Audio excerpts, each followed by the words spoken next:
Oui, alors juste un tout petit mot concernant la décision du Conseil constitutionnel qui a été rendue hier, hein, voilà, donc beaucoup de gens ont été déçus, en même temps, à quoi s'attendre? Bon, moi, je m'attendais quand même à ce qui rétoque un petit peu donc sur le véhicule législatif, parce que quand même, c'est quand même de la part de Macron, j'avais déjà dit aussi dans une vidéo, que c'était très intelligent quelque part de sa part, puisque comme ça, justement, ça coupait l'herbe sous le pied donc du Conseil constitutionnel, qui pouvait rien dire à travers le 47.1, parce que justement, c'était une procédure accélérée. Donc ça m'a donné un peu raison, parce ils ont rien dit sur ce véhicule-là, le moyen de faire passer, on va dire, la réforme. Donc voilà, puis en même temps, à quoi s'attendre quand on a donc dans ce Conseil constitutionnel surnommé les 9 sages. Bon, à quel titre les 9 sages? Pour moi, ils ne sont pas plus sages que, je ne sais pas moi, que n'importe qui, hein. Voilà. Alors quand on a en même temps, donc je vous dis, des gens qui sont issus donc de, de la vie politique, hein, puisque vous avez Fabius, vous avez bon, un tas de gens, voilà, il y en a peut-être deux qui ont été, je crois, avocats, et une qui a été magistrate, procureure de la République, bon, qui connaissent, ces trois personnes-là, réellement connaissent un peu le droit, mais en attendant, ils ne connaissent pas véritablement le droit comme un professeur de droit constitutionnel. Alors moi, ce que je comprends pas, c'est pourquoi on met pas quand même dans ces gens après, comme ça là qui tournent tous les 3 ans, hein, quelque part, on met pas quand même une petite dose de personnes qui savent parler du droit constitutionnel, surtout qui savent lire les textes et interpréter les textes. C'est comme si vous donniez, je sais pas moi, la Torah à interpréter par un catholique ou par je ne sais qui, et qui va vous faire une lecture personnelle de la Torah. Alors que les gens qui étudient la Torah, eh bien, ils vont pas du tout être d'accord sur cette façon de lire, hein. C'est l'exégèse, voilà quoi. Donc, je ne comprends pas qu'on n'y mette pas des gens qui sont là, qui seraient là pour aiguiller véritablement comment lire un texte de la Constitution, hein, voilà. Alors, je sais pas, on pourrait mettre des professeurs émérites, par exemple, voilà, puisque apparemment ce sont des gens quand même d'un certain âge, hein, maintenant, qui sont donc dans ce Conseil constitutionnel. Donc voilà, alors maintenant, Macron, bah, il s'est dépêché de promulguer, j'allais dire divulguer, oui en quelque sorte, de promulguer la loi, puisqu'apparemment, je crois sur le coup de 8 heures du soir hier, il a dit je vais la promulguer dans le style, moi je fais ce que je dis. Voilà, donc oui, ok, la réforme des retraites, tout ça, oui, tu fais effectivement. Donc, effectivement, donc, il a promulgué, puisque apparemment à 3h28 ce matin, ça apparaissait au journal officiel. Alors bon, maintenant on attend les décrets, et une fois que les décrets donc, vont être passés, eh bien, la loi va être mise en circulation. Après, bon, vous avez l'opposition qui y croit encore, ils vont manifester, euh, ou alors il y en a qui vous parlent du CPE, je crois, en 95, un truc comme ça, ou 98, je sais plus. Mais non, c'est actuellement qu'il faut voir les choses. C'est pas la peine de regarder en arrière, c'est pas la peine. Vous pensez bien qu'il n'a pas fléchi, il va pas se mettre du jour au lendemain à dire ah bon ben ça va, je vais pas la mettre en circulation, la loi, etc. Donc, ok, je vais faire comme vous dites. Il s'en fiche du tiers comme du quart.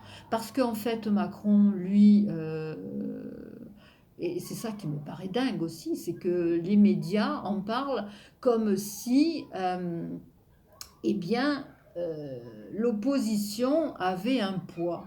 Ben non, on s'aperçoit que l'opposition n'a pas de poids du tout, hein, puisque de toute façon, il a donc à sa disposition toute l'artillerie que lui offre la Constitution pour pouvoir faire passer ses textes. Voilà. Alors, pour la loi travail, ça va faire pareil.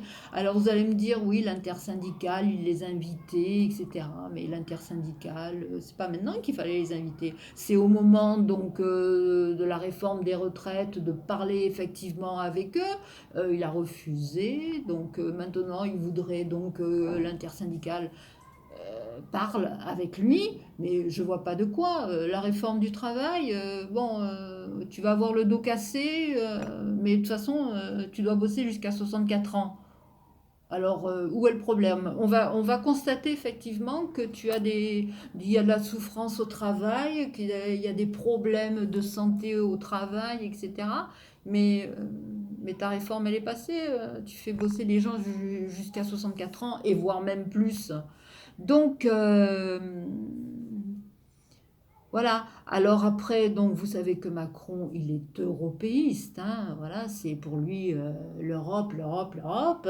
Alors, eh bien, l'Europe lui a donné un schéma donc à suivre. Eh bien, lui, en parfait petit élève de l'Union européenne, il fait du zèle et puis, eh ben, il va encore bien plus que lui demande certainement l'Union européenne si ça continue. Voilà. C'est un élève zélé. Voilà, donc, alors il a promulgué, il devait être super content. Est-ce que c'est par cynisme qu'il a promulgué comme ça sa loi vite fait, hein, surtout ne pas attendre 48 heures ou je sais pas, peut-être une semaine, 2 semaines. Il avait peur de quoi? Qu'on allait lui confisquer, qu'on allait lui snober sa loi? Mais pas du tout, puisque de toute façon, ça y est, quoi, il n'y a pas de problème. Validé par le Conseil constitutionnel, qu'est-ce qu'il veut de mieux? Qu'est-ce qu'il veut de mieux? Alors, bon, maintenant, bon, dans les médias, on vous dit, ah ouais, mais pendant 4 ans, il va avoir du mal à gouverner, ça va être terrible pour lui, il faudrait qu'il recrée du lien avec les Français, notamment justement à travers Attal. Apparemment, donc Attal a dit qu'ils allaient proposer aux Français de faire une sorte pas de référendum, mais quelque part de savoir ce que les Français veulent faire de leurs impôts. Bah, ça va être comme le cahier de doléances quand il y a eu les gilets jaunes. Les gens, ils y ont cru, ils ont écrit leurs doléances et tout, les croyants fermes. Puis en définitive, les cahiers, tant ils sont au fond de la Seine ou ils sont au fond d'une cave, je sais pas, au fin fond de la Creuse là-bas, on les retrouvera peut-être dans 3000 ans.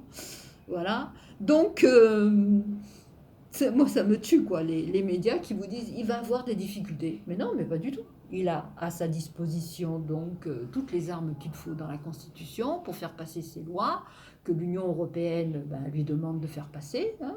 Lui, je vous dis, il s'exécute et puis avec brio. Hein, voilà. Donc, que faire? Que faire d'autre?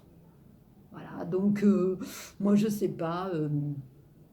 Alors, on va continuer de manifester. Qu'est-ce que ça apporte, les manifestations? Ça apporte rien. Je sais pas. Moi, je trouve que ça apporte strictement rien. Même s'il va y avoir des actions un peu comme ça, disparates, eh bien, oui, ça va embêter un peu les gens, mais c'est tout, quoi. C'est tout. Alors, on vous dit aussi, oui, il y a 70% de la population qui est contre cette réforme. Mais l'autre fois, j'entendais Jean-Louis Debré dans une émission là, avec Sonia Mabrouk. Il disait Macron, il gouverne contre son peuple et non pas avec son peuple. Alors voilà, donc après, moi je vous dis, je le sens pas sensible aux arguments des manifestants, que même si ces manifestants donc sont là gentiment en train de manifester, hein, je ne vous parle pas des Black Blocs, non, non, je vous parle simplement des gens qui y croient, quoi, qui y croient. Voilà, donc est-ce qu'il est cynique? Est-ce qu'il y croit vraiment? Est-ce qu'il a vraiment l'étoffe d'un président? Ou quoi? C'est quoi? Parce qu'il faut le suivre, lui, hein. Il revient de Chine, il vous dit qu'il ne faut pas suivre l'Amérique. Non mais, non mais, non mais au secours, quoi. C'est, ça vous paraît dingue, hein. Ça vous paraît dingue ce qu'il dit là, tout d'un coup. Est-ce que c'était le moment de dire ça en plus? Voilà, donc, eh bien, ben voilà, la loi est promulguée, les décrets, on les attend, comme ça au moins, il pourra mettre sa loi en circulation, il sera tout content. Et puis voilà, hein, puisque je crois qu'il a encore dit, ma devise, dans le style, je change jamais d'avis, un truc dans le style, quoi. Donc ça veut tout dire, ça veut tout dire. Alors voilà, si on ne l'a pas encore compris, ben, il faut le faire rentrer dans la tête. Macron, il va gouverner comme il pourra, et surtout, avec les arguments de la Constitution, que cette Constitution lui donne le droit euh, de faire, quoi. Voilà. Sur ce, ben, je vous souhaite quand même une bonne journée. Salut!